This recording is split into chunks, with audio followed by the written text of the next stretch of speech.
Tapi hanya berselang 73 detik setelah lepas landas dari intercom terdengar Komandan Francis itu teriak. Dan tidak lama setelah percakapan singkat itu, semua data dan sistem komunikasi di Rocket Challenger putus. Hai, wassalamualaikum warahmatullahi wabarakatuh. Terima kasih sudah klik video ini. Oke, di malam ini aku akan menceritakan satu kisah sejarah tentang dunia luar angkasa. Mungkin ada di antara kalian yang pernah berandai-andai pengen main ke bulan, entah mungkin pengen naik roket atau melihat indahnya bumi dari ketinggian. Ada yang pengen kayak gitu. Kadang ngebayanginnya udah ngerasa kagum kali kan. Pasti perjalanan ke luar angkasa ini akan menjadi pengalaman yang tidak akan pernah terlupakan sampai kapanpun. Tapi di balik semua keindahan yang ditawarkan itu, perjalanan ke luar angkasa juga punya resiko yang besar tentunya. Kalau ada satu aja prosedur keamanan yang tidak terpenuhi, tentu nyawalah yang menjadi taruhannya. Inilah yang terjadi pada bencana Rocket Challenger di Amerika di tahun 1986. Salah satu bencana paling buruk dalam sejarah Amerika. Kalau kalian pernah lihat foto ini, pasti pernah lah kan berseliweran kadang-kadang di sosmed kalian. Nah, kisah yang akan aku ceritakan ini tentang apa yang sebenarnya terjadi dengan para astronot ini. Pada masa itu Amerika itu memang lagi gencar-gencarnya kali melakukan eksplorasi luar angkasa. Bahkan gak cuman astronot aja, mereka ini juga berencana ngajak seorang guru untuk siaran ngajar dari luar angkasa. Bayangkan sama kalian. Tapi sebelum semua itu terwujud, bencana yang tidak pernah mereka harapkan pun tiba-tiba terjadi.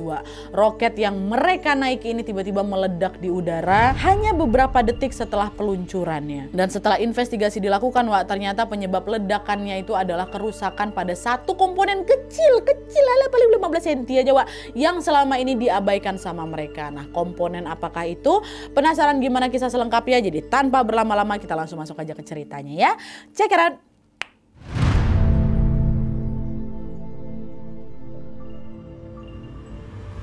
Nah jadi kalau kita tarik jauh ke belakang, bencana Rocket Challenger ini tidak bisa dilepaskan dari sejarah Perang Dingin antara Amerika dan Uni Soviet. Perang Dingin ini terjadi tidak lama setelah Perang Dunia Kedua berakhir. Nah di sini aku jelasin lah dulu ya tentang Perang Dingin itu atau Cold War ini. Nah jadi ceritanya bersamaan dengan pecahnya Perang Dunia Kedua, berbagai negara di dunia bukan hanya bersaing melalui kekuatan militer, tapi juga bersaing dalam menciptakan teknologi baru ya. Teknologi yang canggih betul-betul dibutuhkan untuk menunjang kepentingan perang. Siapapun yang bisa membuat senjata dengan lebih canggih dan juga modern, besar kemungkinan dialah yang akan memenangkan peperangan ini. Jadi perangnya juga berlomba-lomba bikin teknologi baru gitu loh. Nah, setelah Perang Dunia II itu resmi berakhir di tahun 1945, persaingan dalam menciptakan teknologi baru ternyata masih terus berlanjut tuh. Dua negara yang paling kompetitif dalam persaingan ini adalah itulah dia Amerika sama Uni Soviet. Walaupun selama Perang Dunia Kedua kemarin mereka sama-sama bagian dari blok sekutu, sama-sama satu circle nih kali ini mereka berbalik saling memusuhi dan berlomba buat menjadi yang paling unggul dalam bidang teknologi. Nah, ketegangan antara Amerika dan Uni Soviet inilah yang kemudian disebut sebagai Cold War atau Perang Dingin. Ada banyak hal yang mereka perlombakan dalam Perang Dingin ini mulai dari berlomba-lomba bikin senjata nuklir, pesawat tempur, rudal, alat komunikasi digital, dan yang akan aku ceritakan malam ini yaitu Space Race atau perlombaan luar angkasa. Nah, pada masa itu eksplorasi luar angkasa dianggap sebagai puncaknya ilmu pengetahuan dan juga teknologi. Bahkan muncul anggapan bahwa negara yang berhasil mengeksplorasi luar angkasa lebih dulu berarti dialah yang paling pintar dan paling maju.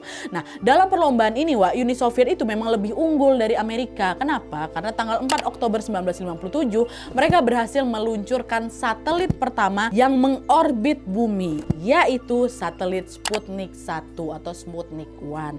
Nah, ngelihat hal itu Amerika langsung kebakaran jenggot karena dia nggak mau kalah. Akhirnya pada tahun 1958 Amerika pun langsung membuat lembaga khusus untuk eksplorasi luar angkasa yang diberi nama NASA. Nah, sejak saat itu NASA pun mulailah mencari cara buat bisa lebih unggul lagi dari Uni Soviet. Uni Soviet udah berhasil bikin satelit nih, terus kita harus bikin apa? Kira-kira apa ya yang lebih keren dari sekedar satelit ya, kata mereka.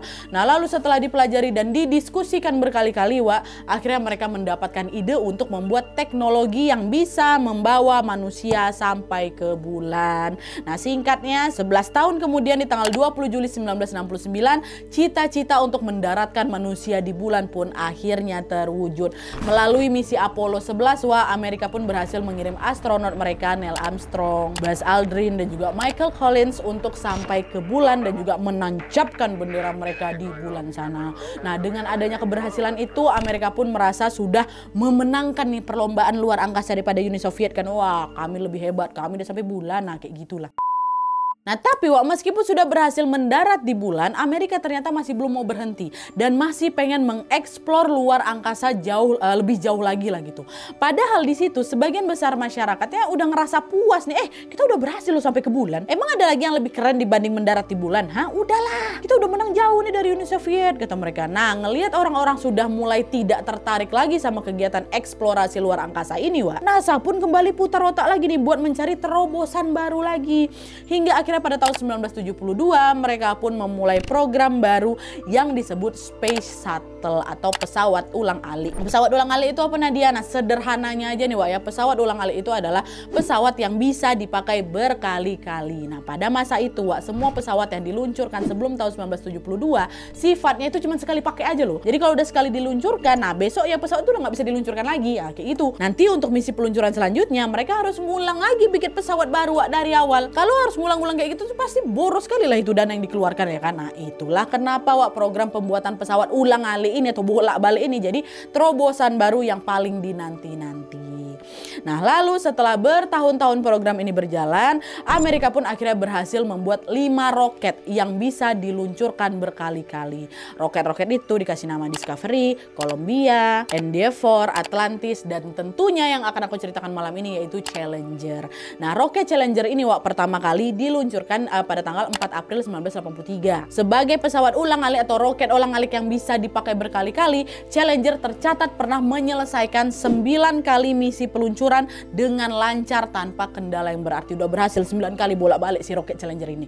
Bahkan, Wak, dalam salah satu peluncurannya, roket ini berhasil mengantar astronot perempuan pertama yang bernama Sally Ride untuk pergi ke luar angkasa. Nah, di balik semua keberhasilan itu, Wak, sayangnya orang-orang Amerika ini lagi-lagi ngerasa bosan karena selama bertahun-tahun kan Amerika disibukkan dengan kegiatan eksplorasi luar angkasa aja. Bolak-balik pakai roket ini, roket itu, roket ini, ganti-ganti gitu-gitu aja. Karena lama-kelamaan masyarakat menganggap bahwa ini adalah kegiatan ya udah yang udah biasa aja, udah nggak menarik lagi lah gitu, Wak.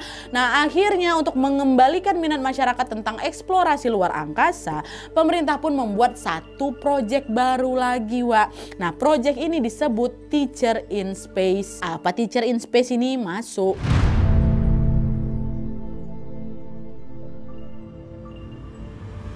Nah, jadi ceritanya, Wak, pada bulan Agustus 1984, Presiden Ronald Reagan atau Presiden Amerika yang menjabat kala itu mengumumkan ke publik bahwa pemerintah lagi akan mengadakan proyek yang disebut Teacher in Space. Nah, program ini membuka kesempatan bagi para guru-guru untuk ikut ke luar angkasa bersama para astronot. Guru-guru pengajar diajak pergi ke luar angkasa sama mereka. Nah, dengan begitu orang-orang tahu kalau pergi ke luar angkasa bukanlah kegiatan eksklusif untuk astronot aja nih. Profesi lain ternyata bisa ikut juga nih, kata mereka kayak gitu. Nah, sampai di sini mungkin juga kalian ada yang bertanya-tanya, dari sekian banyaknya profesi yang ada, kenapa profesi guru yang dipilih, Nadia? Kenapa bukan dokter? Kenapa bukan polisi gitu kan? Tentu ada alasannya, Wak, kenapa pemerintah milih guru. Yaitu karena mereka ini pengen membangkitkan semangat belajar para siswa di bidang sains, Wak.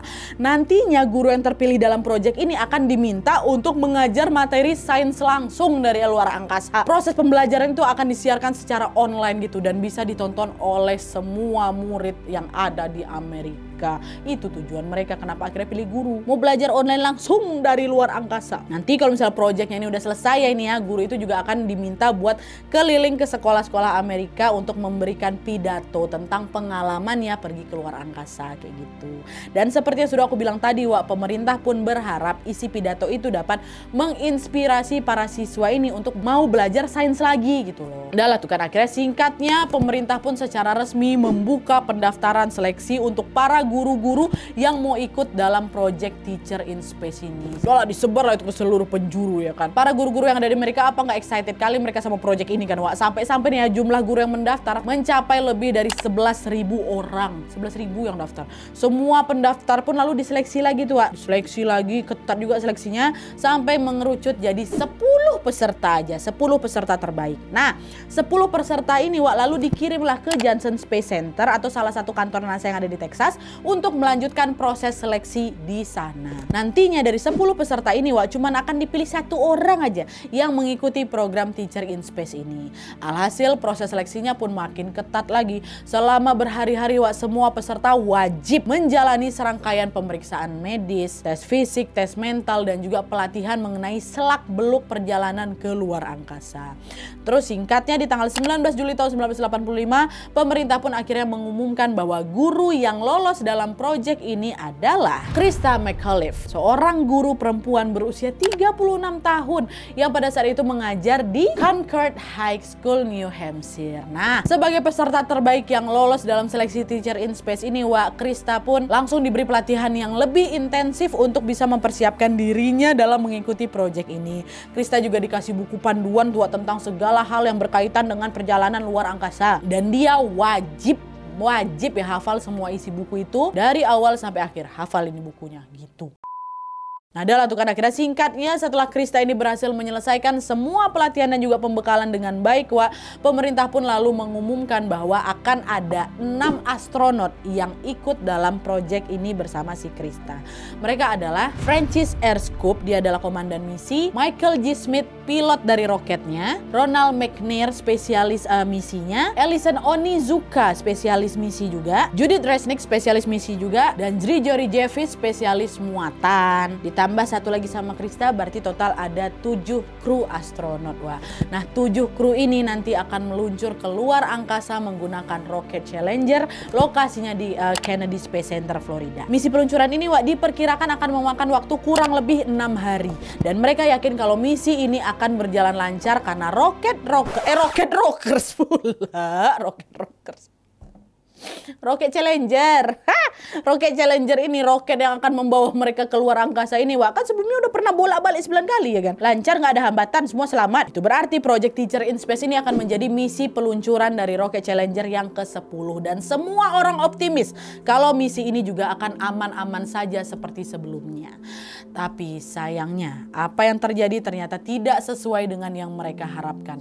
Bukannya berjalan lancar, Wak, Roket Challenger ini bahkan mengalami bencana besar di misi peluncurannya yang ke-10.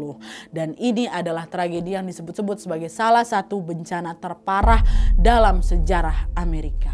Masuk.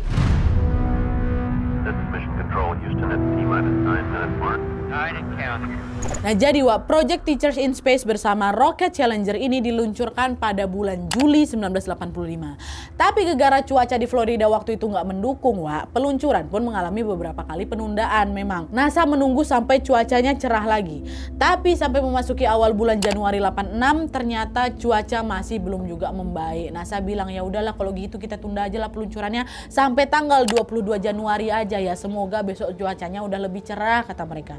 Terus waktu nyampe di tanggal 22 Januari 86 itu cuacanya di Florida ternyata masih tetap buruk juga, Wak. Bahkan di tanggal 25-nya suhu udara ngedrop sampai 31 derajat Fahrenheit atau sekitar -1 derajat Celcius. Alhasil cuaca ekstrim ini membuat peluncuran lagi-lagi ditunda sampai tanggal 27 Januari 86.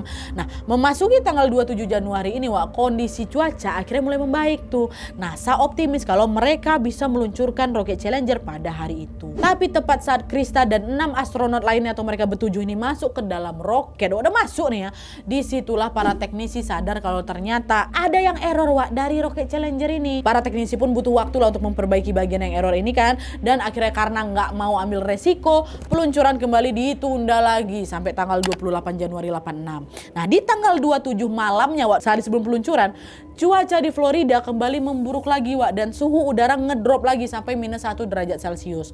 Cuaca dingin yang ekstrim ini membuat teknisi khawatir Rocket Challenger ini bakal error lagi. Jadi di jam 1:30 malam Wak, para teknisi ini pun kembali melakukan pengecekan untuk memastikan semuanya baik-baik aja. Kita cek lagi lah yuk, ini soalnya lagi dingin lagi nih. Nah pas diperiksa mereka ngelihat ada lapisan es Wak yang menutupi landasan peluncuran roket. Suhunya betul-betul sedingin itu Wak, sampai landasan aja ngebeku. Ini tentu menjadi sinyal bahaya yang nggak boleh diabaikan lah ya kan. Tapi pas para teknisi ini melaporkan hal itu ke NASA Wak, si NASA bilang itu masih dalam batas aman kok. Udah tenang aja kalian, kita tetap luncurkan besok ya, kata NASA.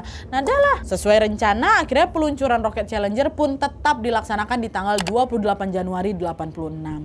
Untungnya Wak, cuaca pagi itu di tanggal 28 itu cukup bersahabat nih. Langitnya cerah berwarna biru dan ini merupakan cuaca yang sangat bagus untuk meluncurkan roket. Akhirnya NASA meminta para kru astronot termasuk Krista juga, udah kalian siap-siap gitu kata mereka. Roket akan segera diluncurkan setelah es yang sempat menutupi landasan peluncuran semalam tuh udah mencair. Itu aja yang mereka tunggu. Nah rencana peluncuran ini pun diumumkan ke publik lah. Dalam waktu singkat para wartawan, masyarakat umum dan juga keluarga dari kru astronot langsung memenuhi kawasan sekitar Kennedy Space Center untuk menyaksikan langsung peristiwa bersejarah ini. Selain itu para guru-guru juga, para murid-murid juga dari berbagai penjuru di Amerika juga menonton secara live siaran peluncuran ini dari sekolah mereka masing-masing. Wah, oh semua orang betul-betul excited kali lah. Semua orang betul-betul bangga. Mereka bersorak gembira bahkan sampai ada yang menitikan air mata haru. Padahal di sini tanpa mereka sadari sebentar lagi sebuah bencana menyeramkan akan segera terjadi. Rocket Challenger ini Wak dijadwalkan lepas landas di jam 11:39 siang. Nah beberapa menit sebelum peluncuran 7 kru astronot pun mulai bersiap lah Wak dengan pakaian kebanggaan mereka. Dan sebelum masuk ke dalam roket Wak, ke-7 kru astronot pun sempat menyapa para pers dan juga masyarakat yang hadir di sana langsung. Seketika suasana pun kembali semarak lagi. Semua orang melambai-lambaikan tangan kepada para kru astronot dengan perasaan bangga dan juga gembira. Hati-hati ya guys, gitu-gitulah mereka semua pastikan. Nah nggak lama kemudian 7 kru astronot ini pun mulailah berjalan memasuki roket Wak. Lalu setelah para astronot ini menempati posisi mereka masing-masing, semua prosedur peluncuran pun dilaksanakan. Disitulah para kru memulai hitung mundur. 10, 9, 8, 7, 6, 5, 4, 3, 2, 1. Rocket Challenger pun lepas landas ke angkasa meninggalkan landasan peluncuran. Oh, mereka hati-hati ya. Gitu-gitulah mereka semua. Tapi hanya berselang 73 detik setelah lepas landas Wak, dari intercom terdengar komandan Francis itu teriak, tekan gas katanya. Lalu ada terdengar sahutan dari Michael J. Smith. Dan tidak lama setelah percakapan singkat itu, semua data dan sistem komunikasi di Rocket Challenger putus. Isi percakapan singkat antara Komandan Francis Cope dan juga pilot Michael J. Smith ini yang sempat terdengar dari intercom itu Wak, jelas menunjukkan adanya tanda bahaya. Tapi pada saat itu orang-orang masih nggak tahu nih Wak, apa yang sebenarnya terjadi, belum begitu ngeh nih. Soalnya kan berasap itu, berapi-api, berasap, dan mereka nggak tahu ternyata itu sudah kejadian. Sampai akhirnya ribuan orang yang masih berkerumun di sekitar kawasan Kennedy Space Center itu melihat dengan mata kepala mereka sendiri kalau Rocket Challenger tiba-tiba meledak di udara pada ketinggian 48.000 kaki. Nengok mereka semua Wak. Kepulan asap putih pun keluarlah dari badan roket hingga membentuk huruf Y gitu lah. Nah, daya dorong roket juga membuat Rocket Challenger ini terhempas naik lagi ke atas 65.000 kaki. Lalu hanya selang beberapa detik kemudian Rocket Challenger pun tiba-tiba menghilang lah itu dari pandangan Wak. Semua orang yang menyaksikan kejadian itu betul-betul shock semuanya. Bukan hanya mereka yang datang langsung ke Kennedy Space Center aja Wak ya, tapi mereka yang juga menyaksikan siarannya lewat TV, termasuk murid-murid dari seluruh penjuru yang ada di Amerika yang lagi nobar di sekolah tuh juga menyaksikan kengerian itu secara langsung. Isak tangis pun pecah lah itu di mana-mana, di mana mereka tahu betul bahwa nyawa 7 kru astronot di dalam roket ini sudah dipastikan tidak selamat. Ya Allah, Allah, macam mana lagi tuh perasaan murid-muridnya si Krista ya. Mereka ngelihat roket yang ngebawa guru mereka itu tiba-tiba meledak tuh loh. Padahal tujuan Krista ikut proyek ini kan biar murid-murid bisa tertarik belajar sains lagi ya kan. Tapi dengan adanya kejadian naas ini gimana mereka bisa semangat? Wah, yang ada mereka malah trauma lah itu. Tuh dia tengok, Ibu Krista. Oh pasti kayak gitulah ya. Tapi yang jelas wah, hanya selang 1 jam setelah roket Challenger itu meledak, sekitar 85% warga Amerika sudah mendengar soal kejadian ini. Pemberitaannya betul-betul masif kali dan langsung menjadi headline news di mana-mana. Semua orang pun langsung bertanya-tanya, apa yang terjadi sama roket Challenger? Hah? Kenapa kok bisa tiba-tiba meledak? Kemana perginya 7 kru astronot di dalamnya? Apa mereka bisa hilang gitu aja di udara? Kata mereka. Nah, untuk pembahasan soal penyebab meledaknya roket Challenger ini akan aku jelaskan di segmen selanjutnya, Wak ya. Tapi sekarang aku mau menceritakan dulu tentang proses evakuasi dari si 7 astronot yang menjadi korban ini. Nanti itunya di segmen berikutnya. Masih di video ini kok, tenang kalian. Nah jadi Wak, nggak lama setelah meledak, roket Challenger pun lalu menukik lurus ke bawah dengan kecepatan 200 mil per jam. Hanya dalam hitungan detik, roket ini pun jatuh di Samudra Atlantik, Wak.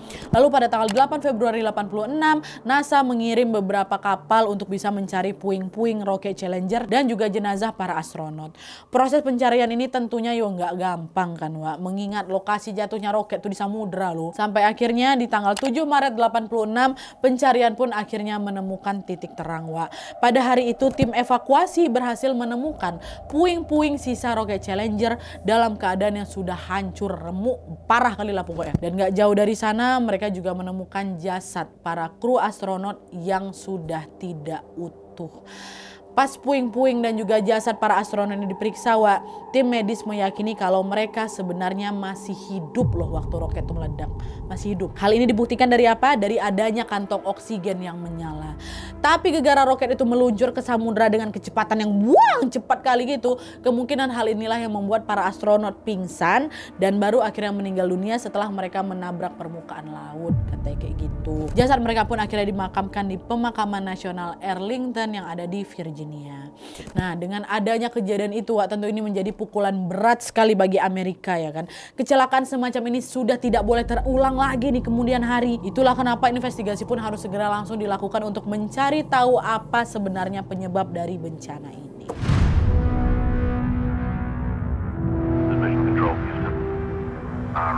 Nah jadi Wak, untuk menginvestigasi penyebab meledaknya roket Challenger ini, Presiden Ronald Reagan pun atau presiden yang menjabat di Amerika waktu itu langsung membentuk satu tim khusus yang disebut sebagai Komisi Rogers, Wak. Ada banyak sekali orang yang tergabung dalam tim ini, 2 diantaranya yaitu Neil Armstrong dan juga Sally Ride. Kalian masih ingat Sally Ride ini siapa? Dia adalah astronot pertama yang pernah meluncur pakai roket Challenger itulah. Nah singkatnya setelah dilakukan investigasi mendalam, Wak, akhirnya ketahuan kalau ternyata jauh sebelum roket ini diluncurkan udah ada kesalahan teknis, Wak, pada si roket Challenger ini yang diabaikan sama NASA. Kesalahan teknis ini berkaitan dengan satu komponen dalam roket yang bernama O-ring. O-ring adalah cincin elastis yang berbentuk seperti donat. Ukurannya nggak terlalu besar, Wak. Diameternya paling nggak nyampe 15 cm. Tapi kecil-kecil cabai rawit dia, Wak. Dia ini punya fungsi penting untuk penyegelan. Pensegelan. Nah, kalau ada 2 benda yang disambung, Wak, biasanya tepat di bagian sambungannya itu akan disegel sama si O-ring ini untuk mencegah kebocoran itu. Contoh sederhana aja, Wak, macam lagi di tempat makan, box makan itu atau botol atau wadah lah. Pasti kan sering kan ngeliat tempat atau wadah makan ini sering dipasangin karet di bagian tutupnya. Atau kalau dia punya panci presto.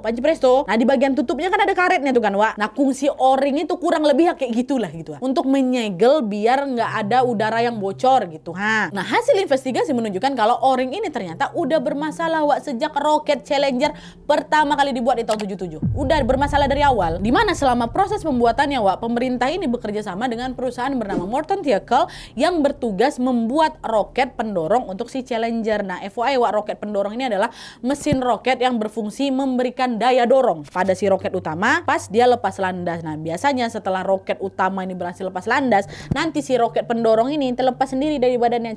Nah, tahu kalian, nah inilah dia roket pendorong itu. Nah, O-ring ini, Wak, dipakai untuk nyegel komponen-komponen yang disambung dalam roket pendorong ini. Pas dilakukan uji coba, tim dari perusahaan Morton ini, Wak, tahu kalau O-ringnya ternyata tidak menyegel dengan baik.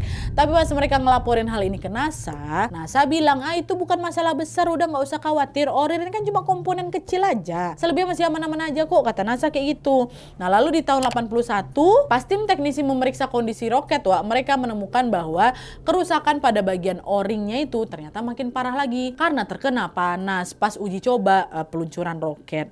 Hal yang sama juga terjadi di tahun 85. Kerusakan di bagian o-ring semakin parah lagi gara-gara terkena cuaca atau suhu panas itulah.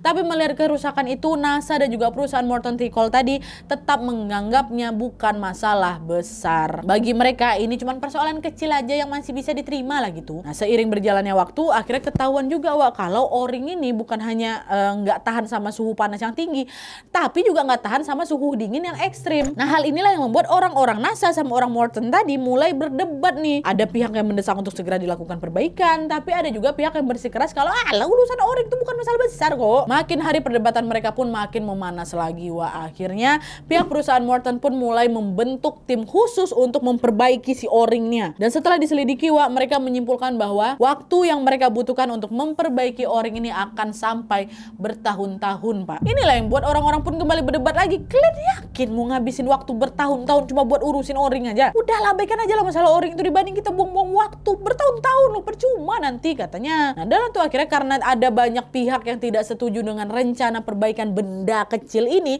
masalah o-ring pun lagi-lagi diabaikan. Tahun demi tahun berlalu, akhirnya sampailah kita pada tahun 1986 di mana roket Challenger ini akan diluncurkan lagi dalam misi tadi, itulah Teacher in Space. Kalian ingat kan, tepat di malam sebelum roket ini diluncurkan, suhu di Florida kan sempat ngedrop sampai -1 derajat Celcius kan, sampai ada es di sekitar landasan tuh. Udara dingin inilah yang bikin o-ring ini makin rusak lagi. Seorang engineer dari perusahaan Morton menyadari kerusakan itu, dia langsung lapor lah ke bosnya. Dia bilang, Pak, suhu udara sekarang jauh lebih dingin loh Pak daripada kemarin waktu kita melakukan uji coba peluncuran tuh Pak. Walaupun pas uji coba kemarin o-ring ini masih baik-baik aja, sekarang di suhu sedingin ini Pak, aku nggak yakin loh o-ring ini bisa bekerja dengan baik. Ini pasti o-ringnya jadi beku lagi Pak, dan nggak bisa nyegel dengan kuat nih Pak. Saran saya mending udahlah Pak, roket Challenger jangan diluncurkan sekarang. Dengar laporan itu, bosnya bilang, macam mana peluncuran roket udah nggak bisa ditunda lagi. Orang-orang udah nggak sabar loh nunggu peluncuran ini. NASA juga udah bolak-balik nanya sama aku kapan roket ini aman buat diluncurkan. Udah nggak bisa lagi kita tunda-tunda. Ya kalau memang kondisi roketnya belum aman diluncurkan, mau nggak mau tetap harus ditunda lah Pak. Udahlah. Pokoknya memang udah nggak bisa ditunda lagi. Mumpung hari ini langitnya lagi cerah. Udahlah cepet aja bilang ke NASA kalau kita tetap akan meluncurkan roket Challenger hari ini, kata si bapak itu. Nah, dari salah satu sumber yang aku baca disebut bahwa di tanggal 28 Januari 86, tepat beberapa saat sebelum roket ini diluncurkan, kepala engineer dari perusahaan Morton yang bernama Alan McDonald ini sempat bilang ke NASA, kalau sampai terjadi sesuatu dalam peluncuran ini saya nggak mau jadi orang yang harus berdiri di hadapan para dewan penyelidik buat menjelaskan kenapa kita nekat ngeluncurinnya. Udah aku ingatin ya, kata mereka. Jadi Morton ini macam udah ngasih peringatan duluan ke NASA gitu. Aku jangan kau bawa-bawa, aku udah ingatin loh ini kalian juga masih kekeh mau terbangin itu gitu. Nah, dengar ucapan ini sebenarnya ada beberapa pihak internal NASA juga yang juga pengen peluncuran udah tunda aja lah dulu. Tapi sayangnya pihak lain dari jabatan yang lebih tinggi jelas menolak hal ini. Mereka tetap memutuskan kalau Challenger akan diluncurkan saat itu juga. Dan yang terjadi selanjutnya seperti yang sudah bisa kita tebak o-ring mengalami gagal fungsi hingga menyebabkan gas panas bocor di sisi kanan roket pendorong. Kebocoran gas inilah yang membuat tangki bahan bakar cair pun langsung meledak. Bencana tragis ini pun sudah tidak bisa dihindari lagi. Semuanya udah terlanjur kejadian dan para kru astronot terpaksa harus kehilangan mereka dalam kejadian atau peristiwa ini. Nah, setelah investigasi selesai dilakukan dan orang-orang juga udah tahu nih di mana letak kesalahannya, entah kenapa tidak ada pihak yang dihukum atau dimintai pertanggungjawabannya atas kejadian ini. Tapi Presiden Amerika pada saat itu bilang kalau kejadian ini betul-betul menjadi pelajaran besar bagi mereka. Dan kejadian ini jugalah yang membuat NASA pun akhirnya merombak lagi semua prosedur keamanan mereka biar lebih safety lagi gitu. Dan mereka berharap semoga kejadian tragis ini tidak akan pernah terjadi lagi di kemudian hari gitu. Ada yang dihukum. Oke jadi itu tadi kisah tentang bencana roket Challenger, salah satu bencana terburuk dalam sejarah Amerika. Nggak kebayang lah kita semua kan gimana sedihnya murid-muridnya Krista tuh loh waktu ngelihat roket yang lagi ngebawa guru mereka buat ngajar ini meledak di hadapan mereka. Nggak kebayang juga gimana hancurnya hati para keluarga kru astronot lainnya yang menyaksikan langsung kejadian itu. Apa nggak trauma mereka ya? Dari peristiwa ini kita punya gambaran kurang lebih bagaimana jiwa kompetitif yang berlebihan itu memang nggak baik juga ya. Di satu sisi jiwa kompetitif ini bisa membuat kita jadi terus mau belajar, terus mau berkembang dan nggak langsung puas lah gitu dengan pencapaian yang udah kita punya. Tapi di sisi lain kalau jiwa kompetitifnya ini terlalu over, terlalu berlebihan, akhirnya yang terjadi ya kurang lebih sama kayak bencana ini, Wak. Saking nggak mau kalah dari orang lain tuh loh, sampai-sampai kadang kita lupa kalau keamanan dan kesejahteraan diri kita lah yang paling utama. Perlombaan sebenarnya itu adalah perlombaan dengan diri sendiri, Wak. Selagi kita yang hari ini berhasil lebih baik dari diri kita yang kemarin, itu berarti kita sudah menang sebenarnya. Gitu, Wak, ya. Oke, Wak, jadi sekian dulu videonya. Terima kasih banyak yang sudah menonton. Kalau kalian suka video ini, klik like-nya.